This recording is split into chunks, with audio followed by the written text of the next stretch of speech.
चलिए दोस्तों, आज से हम छत्तीसगढ़ के इतिहास को स्लाइड्स के माध्यम से पढ़ना प्रारंभ करेंगे और इसे लगभग 20 दिन के अंदर समाप्त करने की कोशिश करेंगे। तो छत्तीसगढ़ के इतिहास के आज पहले क्लास में हम प्राग ऐतिहासिक काल, आधे ऐतिहासिक काल और रामायण काल को देखेंगे। तो चलिए क्लास को आगे बढ़ाते हैं। तो पहले देख लेते हैं कुछ फैक्चुअल नॉलेज, जैसे छत्तीसगढ़ के प्रथम आर्कियोलॉजिस्ट या छत्तीसगढ़ के प्रथम पुरातत्ववेदा कौन हैं। तो प्रथम पुरातत्ववेदा के रूप में जाने जाते हैं लोचन प्रसाद पांडे जी, और प्रथम इतिहासकार के रूप में जाने जाते हैं बाबू रेवाराम। तो जहाँ तक सभी लोग जानते हैं कि छत्तीसगढ़ के इतिहास हो या कहीं भारत के इतिहास हो, चाहे विश्व का इतिहास हो, उन सब की जानकारी हमें पुरातात्विक खनन से ही प्राप्त हुई है। तो देखते हैं छत्तीसगढ़ में कब कब और कहाँ कहाँ पर पुरातात्विक उत्खनन या खनन हुए। तो पहला पुरातात्विक खनन हुआ था 1953-56 में सिरपुर में मोरेश्वर गंगाधर दीक्षित के नेतृत्व में। उसके बाद अगला उत्खनन हुआ, पुरातात्विक खनन हुआ था 1957 में धनोरा में हुआ था, और ये धनोरा है दुर्ग जिले में। ये सभी क्या हैं, महापाषाणकालीन स्थलें हैं। उसके बाद तीसरा उत्खनन कहाँ पर हुआ था, 1975-78 में, ठीक 1975-78 में मल्हार में वाजपेयी पांडे जी के नेतृत्व में हुई थी। उसके बाद 1991-93 में करका भाटा, ये करका भाटा भी कहाँ, दुर्ग जिले में पड़ता है। ये सभी के सभी क्या हैं, महापाषाणकालीन स्थलें हैं। इन्हीं जगहों पर पुरातात्विक खनन हुआ था। ठीक है, चलिए क्लास को आगे बढ़ाते हैं और आगे देखते हैं प्राग ऐतिहासिक काल। तो आज के टॉपिक में मुख्य प्रथम टॉपिक है प्राग ऐतिहासिक काल। प्राग ऐतिहासिक काल में हम क्या होता है, इस समय लिपि और अर्थ का ज्ञान नहीं था। इस समय कुछ विशेष वस्तुएं प्राप्त हुई हैं, चित्र प्राप्त हुए हैं, जिनके आधार पर ही अनुमानित किया जाता है कि प्राग ऐतिहासिक काल इससे इस समय के बीच में रहा होगा, कार्बन डेटिंग के थ्रू। और कहा जाता है कि यह सब अनुमानित है कि इस प्रकार से इस समय की सभ्यता रही होगी। तो प्रागैतिहासिक काल का समय कब से कब तक आता है, 5000 से 3500 बिफोर क्राइस्ट के मध्य का समय आता है प्रागैतिहासिक काल। तो हम लोग पहला चीज़ देखते हैं प्रागैतिहासिक काल में पूर्व पाषाण काल। पूर्व पाषाण काल की जानकारी हमें सिंघनपुर से प्राप्त होती है और महानदी घाटी से। सिंघनपुर कहाँ पर है, रायगढ़ में। ठीक है, सिंघनपुर कहाँ है, रायगढ़ में। और यहाँ से क्या क्या प्राप्त होता है हमें, जिससे कि पूर्व पाषाण काल की जानकारी मिलती है।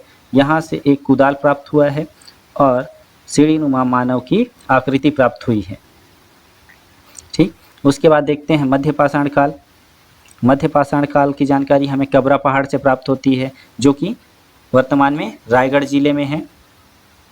तो यहाँ से किस प्रकार के शैलचित्र या सामान प्राप्त हुए हैं, तो कबरा पहाड़ से हमें स्क्वायर शेप मानव की आकृति प्राप्त हुई है, एक कुल्हाड़ी प्राप्त हुई है, ये कुदाल है और ये कुल्हाड़ी है। ठीक, उसके बाद यहाँ से और क्या मिला है, एक शिकार करता हुआ मानव की आकृति बनी हुई है, और यहाँ पर कुछ मानवों की आकृति है जो पंक्तिबद्ध रूप से व्यवस्थित हैं और इस प्रकार से व्यवस्थित हैं जैसे कोई नृत्य को दिखा रहे हों।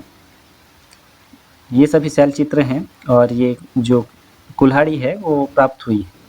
ठीक, उसके बाद देखते हैं उत्तर पाषाण काल।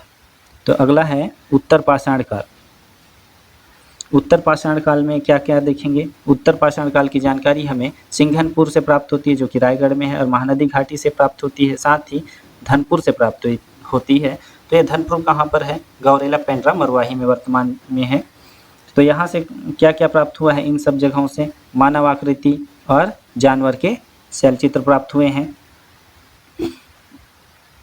सिंघनपुर गुफा की खोज किसने करी है, तो खोज का श्रेय जाता है एंडरसन को 1910 के आसपास, और सर्वेक्षण किसने किया है, अमरनाथ दत्त जी ने।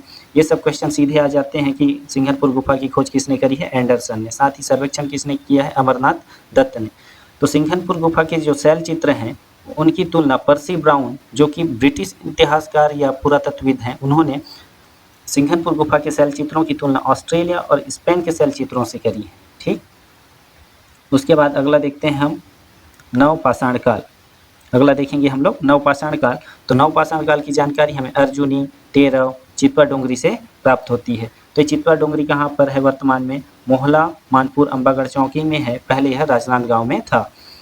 तो चितवा डोंगरी से क्या विशेष प्राप्त हुआ, तो उसमें बहुत सारे शैलचित्र बने हुए हैं, परंतु उसमें से एक है यहाँ से प्रमुख कि चितवा डोंगरी से हमें छत्तीसगढ़ में प्रथम खेती के साक्ष्य प्राप्त हुए। ठीक है, छत्तीसगढ़ में प्रथम खेती के साक्ष्य चितवा डोंगरी से प्राप्त हुए हैं। तो चितवा डोंगरी की खोज किसने करी है?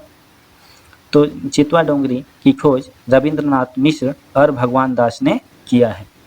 ठीक, समझ में आया इतना? चलिए अब आगे देखते हैं। प्रागैतिहासिक काल के बाद दूसरा है आद्य ऐतिहासिक काल। तो आद्य ऐतिहासिक काल में क्या देखना होता है? इसमें कुछ विशेष नहीं होता, क्योंकि इस समय भी लिपि तो प्राप्त होते हैं इस समय के, परंतु उनको पढ़ा या उनके अर्थ को नहीं समझा जा चुका है आज तक। तो इस समय का समय काल कब से कब तक होता है? 2300 से 1750 बिफोर क्राइस्ट के मध्य का समय आद्य ऐतिहासिक काल कहलाता है। इस समय भारत में क्या चल रहा था? हड़प्पा सभ्यता विकसित हो रही थी। इस समय ताम्रपाषाणी काल या उसी को ही चालकुलिथिक काल भी कहा जाता है। ठीक, तो इस समय छत्तीसगढ़ में आद्य ऐतिहासिक काल के कोई साक्ष्य नहीं मिलते, अर्थात हम छत्तीसगढ़ के इतिहास में हम आद्य ऐतिहासिक काल को नहीं पढ़ते हैं। ठीक, चलिए आगे देखते हैं। अगला क्या देखेंगे? तो अगला देखते हैं आद्य ऐतिहासिक काल के बाद हम लोग अगला देखेंगे ऐतिहासिक काल। ऐतिहासिक काल से ही समझ में आ रहा है कि इस समय के लिपि भी प्राप्त होते हैं और उनको पढ़ा भी जा चुका है और उनको डिफाइन भी आसानी से किया जा सकता है। तो ये यह जो ऐतिहासिक काल का समय है वो कब से कब तक है? 1500 से 600 बिफोर क्राइस्ट के मध्य का समय है। 1500 से 600 के मध्य का समय काल आता है इस समय। तो इस समय क्या विशेष था? तो इस समय था वैदिक काल। ठीक, इस समय क्या चल रहा था? वैदिक काल। तो पहला चीज़ देखते हैं इसमें वैदिक काल। तो वैदिक काल को दो भागों में विभाजित किया जाता है, ऋग्वैदिक काल और उत्तर वैदिक काल। ऋग्वैदिक काल में सभ्यता के निर्माता जो आर्य हैं वो उत्तर भारत में केवल पंचनद अर्थात जो सिंधु नदी की 5 सहायक नदियां हैं जो पंजाब में या पंजाब से निकलती हैं या पंजाब से होकर गुजरती हैं, वही 5 नदियों को ही पंचनद कहा गया है इसमें। तो वे पंचनद तक ही विस्तृत थे, अर्थात वह उनका जो विस्तार है मध्य भारत में नहीं हुआ था। इसलिए यह कहा जाता है कि ऋग्वैदिक काल में छत्तीसगढ़ का वर्णन नहीं मिलता। तो अगला है उत्तर वैदिक काल।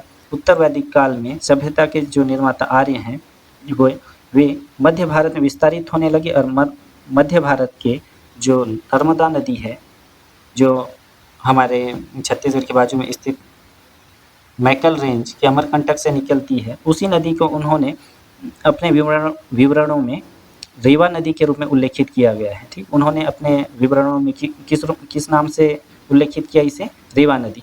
तो इसलिए हम लोग कह सकते हैं कि उत्तर वैदिक काल में हमें छत्तीसगढ़ की जानकारी मिलना शुरू हो जाती है या फिर उत्तर वैदिक काल से ही हमें छत्तीसगढ़ की जानकारी मिलना प्रारंभ हो जाता है। तो इसके बाद अगला टॉपिक हम लोग क्या देखेंगे? इसके बाद अगला है रामायण काल। ठीक, अगला है हमारा रामायण काल। तो रामायण काल में क्या विशेष है? छत्तीसगढ़ रामायण काल से कैसे जुड़ा हुआ है? तो श्री राम की जो माता थी कौशल्या, वो छत्तीसगढ़ के राजा भानुमंत की पुत्री थी। ठीक, जो श्री राम की माता कौशल्या है वो छत्तीसगढ़ के राजा भानुमंत की पुत्री थी, जिनका विवाह जो है दशरथ से हो जाता है। दशरथ का विवाह किन से होता है? माता कौशल्या से। ठीक, कौशल्या से विवाह होता है, फिर इन्हीं के पुत्र होते हैं श्री राम। तो अब क्या हुआ? छत्तीसगढ़ का शासन कैसे दशरथ को मिलता है? भानुमंत का कोई भी पुत्र नहीं होता, इस कारण से इनका पूरा शासन या राजपाट किसके पास चला जाता है? राजा दशरथ के पास। ठीक, उसके बाद देखते हैं छत्तीसगढ़ में कुछ रामायणकालीन प्रमुख स्थलें हैं। तो छत्तीसगढ़ में प्रमुख रामायणकालीन स्थलों में पहले देखते हैं रामगढ़ की पहाड़ी। रामगढ़ की पहाड़ी में क्या क्या है? सीता बेंगरा, लक्ष्मण बेंगरा। तो ये कौन से जिले में है? सरगुजा जिले में है। और राम झरना कहाँ पर है? राम झरना जो है रायगढ़ जिले में पड़ता है। खरभूषण का वध हुआ था वो कौन से जिले में है? खरभूषण का वध, तो खरभूषण का वध हुआ था खरौद में। सॉरी, ये जिला नहीं खरौद है, जो कि जांजगीर चांपा में पड़ता है। खरौद में हुआ था खरभूषण का वध। शिवरी नारायण में क्या है? सबरी के जूठे बेर, तो यहीं पर श्री राम ने सबरी के जूठे बेर खाए थे। उसके बाद वाल्मीकि आश्रम तुरतुरिया, वो कहाँ पर पड़ता है? बलौदाबाजार और रायपुर के मध्य में। बलौदाबाजार और रायपुर के मध्य में पड़ता है। पंचवटी कहाँ पर है? छत्तीसगढ़ के में पंचवटी कांकेर जिले में पड़ता है। ठीक, पंचवटी कहाँ पर है? कांकेर जिले में।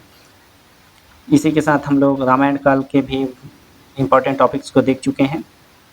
उसके बाद देखते हैं फैक्चुअल नॉलेज में जो सीधे एमसीक्यू के रूप में आ जाते हैं। वैसे छत्तीसगढ़ की सबसे प्राचीन गुफा कौन सी है?